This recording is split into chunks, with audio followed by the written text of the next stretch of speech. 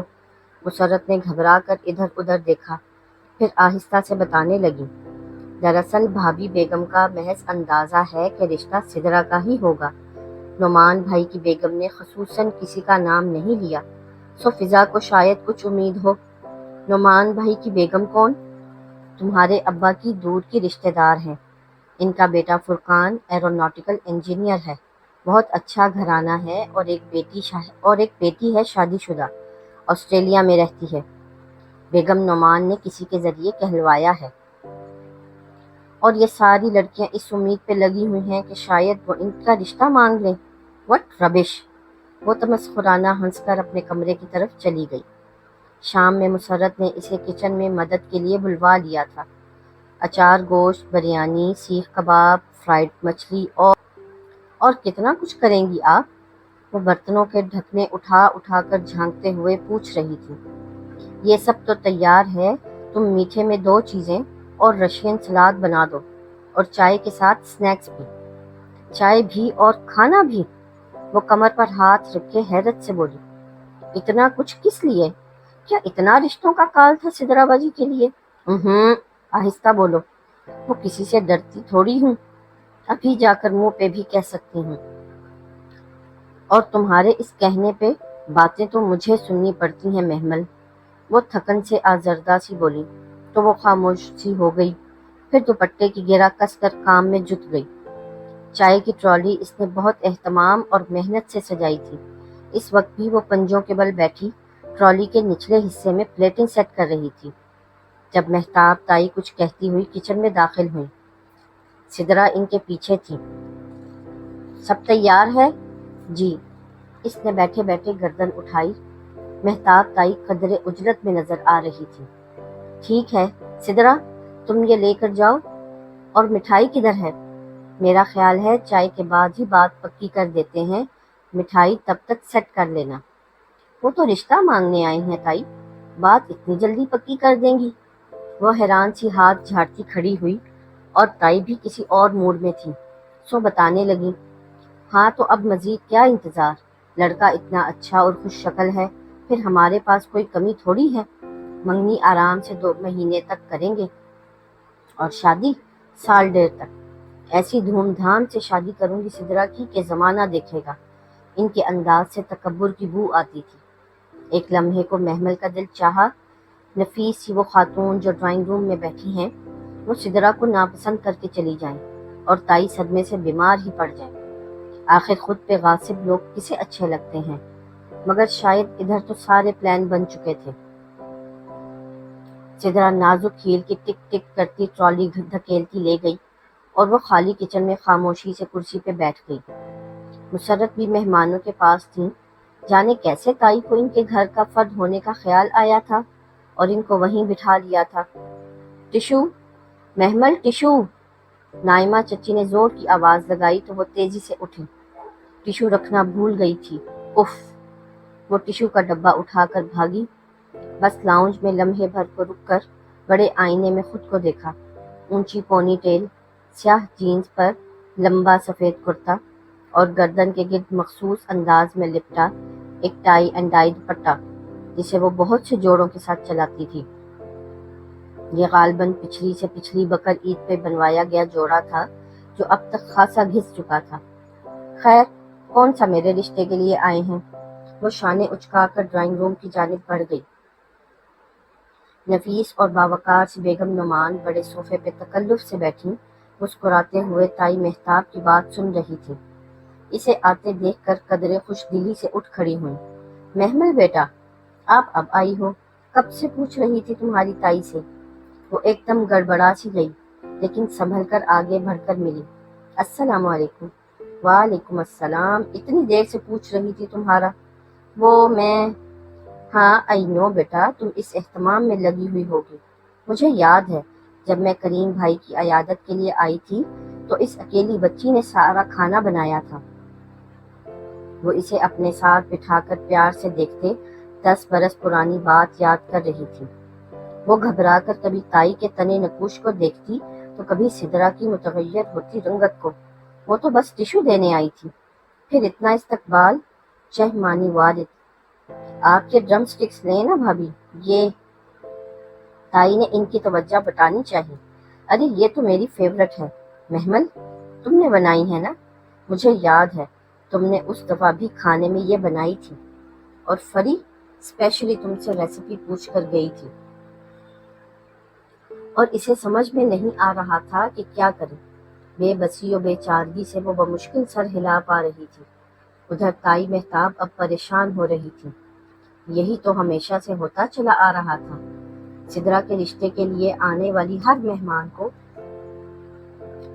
وہ محمل اور مسرت کی بنائی گئی چیزیں یہ میری سدرا نے بنائی ہیں کہہ کر پیش کرتی تھی، مگر جانے کب وہ خاتون ان کے گھر کی ساری سنگن لے گئی تھی۔ بس بھابھی بچیاں ماشاءاللہ سبھی سگڑ ہیں ہمارے گھر میں، فضا چچی نے بظاہر مسکرا کر بات سنبھالی، مگر قدرے بے چین وہ بھی تھی، کہیں کچھ بہت غلط تھا۔